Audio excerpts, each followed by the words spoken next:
और श्रीमद् भागवत जी की चर्चा करते करते भाई ये आनंद तो आपको मुझे विश्राम तक मिलेगा ही, कहीं से भी कोई बात आरंभ हो, पर श्रीमद् भागवत मन को, बुद्धि को, चिंतन को, चेष्टा को, विचार को, वृत्ति को ले आएगी श्री कृष्ण की ओर, श्री कृष्ण की ओर। यही श्रीमद् भागवत का फल है। श्रीमद् भागवत वस्तु का निरूपण करती है। वस्तु क्या है, तत्व क्या है, पीछे के अध्याय में आप और मैं चिंतन करके आए। जीवन का फल क्या है? जीवन का फल है तत्व जिज्ञासा। ब्रह्म सूत्र का प्रथम सूत्र अथा तो ब्रह्म जिज्ञासा। और ब्रह्म जिज्ञासा कब होती है? ब्रह्म को जानने की इच्छा कब होती है? तत्व को जानने की इच्छा कब होती है? पूर्व मीमांसा कहती है जब इस संसार की असारता की अनुभूति हो जाती है, जब पता चल जाता है भाई यहां जो भी किया जा रहा है उस कर्म का फल अल्प है और अस्थिर है, जब ये बात अनुभव में आ जाती है, यो वै भूमा तत्सुखम नाल पे सुखम अस्ति, अल्प में सुख नहीं है, इसमें सुख नहीं है।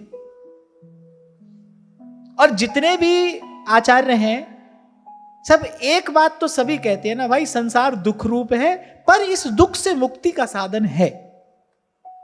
संसार दुख रूप भी है पर इस दुख से मुक्ति भी संभव है, दोनों ही बातें हैं। तो तत्व जिज्ञासा कब होती है? जब संसार की असारता का अनुभव हो जाता है, जब समझ आ जाता है भाई ये पानी है, इसको मथने से माखन नहीं निकलेगा, ये भूस है, इसको कूटने से कुछ हाथ नहीं आएगा, तब तत्व की जिज्ञासा होती है। जीवन का फल तत्व जिज्ञासा है। जीवन का फल सुख भोग नहीं है, तत्व जिज्ञासा है। तत्व की अनुभूति ये तो कृपा साध्य विषय है, पर तत्व की जिज्ञासा इसके मूल में पुरुषार्थ है, जिसको करने के लिए आपको बार बार प्रेरित किया जाता है। भाई पुरुषार्थ करिए ताकि सत्य को जानने की इच्छा हो, प्रभु को पाने की इच्छा हो, भगवत प्राप्ति की इच्छा हो। और कई बार मैंने आपसे कहा इस इच्छा में इतना तेज है, इस इच्छा में इतना प्रकाश है, इस इच्छा में इतना आलोक है कि अनर्थ का अंधकार अपने आप दूर हो जाता है। जैसे प्रभु को जानने की इच्छा होती है, प्रभु को पाने की इच्छा होती है, आपकी चेतना सहज प्रवाहित होने लगती है उस ओर जिस ओर चेतना को जाना चाहिए, जो श्रेय का मार्ग है, जो कल्याण का मार्ग है, जहां जाना चाहिए वहां जाती है चेतना। तो सदा सर्वकालेन भजनीयो ब्रजाधिपः। तत्व क्या है? वस्तु कौन सी है? ध्येय तत्व है क्या? आखिर वो एक वस्तु कौन सी है? श्रुतियां ही तो कह रही है एको हम द्वितीयो नास्ति, एकम सद विप्रा बहुधा वदंती। एक ही है वो, एक। किसी महापुरुष को अनुभूति होती है, वो पहला शब्द कहता है एक, वो एक है, दो नहीं है। लेकिन वो एक कौन है भाई? अब भाई यहां पोथी पत्रा में तो बहुत बात लिखी है, कोई कहता है ये है, कोई कहता है वो है। और अरे देवी देवता की बात तो छोड़ो, आज तो वो समय आ गया है व्यक्ति कहता है मैं ही भगवान हूं। चेला लोग भी गुरु जी को भगवान बनाकर बैठा ही देते हैं, वो भी बन ही जाता है। ये तो अनेक मत मतांतर, अनेक वाद, अनेक विचार, इस जंगल में तो भाई कोई भी भटक जाए। प्रमाण क्या कहता है? शास्त्र प्रमाण क्या कहता है? बुद्ध जनों की अनुभूति क्या कहती है? गुरुजनों का वाक्य क्या है? तत्व है क्या?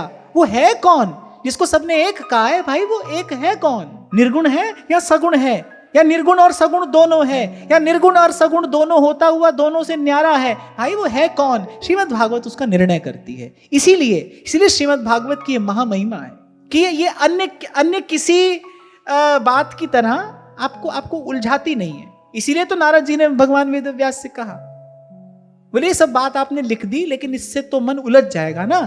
आपने सब पुराण लिखे, किसी पुराण में आपने कहा कि यही परम तत्व है, किसी ने कहा यही परम तत्व है। सीधी साफ बात बताइए, सीधी साफ बात कहिए, निर्णय दीजिए कि जिसको वेद एक कह रहे हैं, एको हम द्वितीयो नास्ति, वो एक है कौन? वो कौन है? बोले कलयुग के जीव के पास इतनी बुद्धि थोड़ी होगी, उसके पास इतना समय और इतना साधन करने की सामर्थ्य थोड़ी होगी कि वो सारे पुराण पहले पढ़े और फिर निर्णय करे। वो तो पढ़ के बेचारा और भटक जाएगा और उलझ जाएगा, तो बड़ा अनर्थ हो जाएगा। इसी कारण आपको चैन नहीं है, इसी कारण आपके मन में आनंद नहीं है, आपने ठीक कार्य नहीं किया। जहां आज आरंभ में मैंने कहा भाई कितना भी अच्छा कार्य हो पर अच्छे कार्य को करने की एक सही विधि होती है। देवता का पूजन करने बैठो, षोडशोपचार पूजन करना हो तो भाई पहले आह्वान किया जाएगा, एक क्रम है ना पूजा का। अर्चना का एक क्रम है, अब उसको आप आगे पीछे नहीं कर सकते। अब भगवान वेदव्यास ने काम तो बड़ा अच्छा किया, पर सही विधि से नहीं किया। श्री कृष्ण गीता में कहते हैं, बोले जो अन्य देवी देवताओं की आराधना करता है, बोले करता तो मेरी ही आराधना है, क्योंकि मेरे अतिरिक्त कोई दूसरा नहीं है, पर अविधि पूर्वक करता है। कर तो आराधना रहा है, पर अविधि पूर्वक कर रहा है। तो नारद जी ने कहा, भाई सीधी बात बता दीजिए, वो एक कौन है? तब भगवान वेदव्यास ने कहा, एतेश्चांस कला पुंसः कृष्णस्तु भगवान स्वयं। कृष्णस्तु भगवान स्वयं।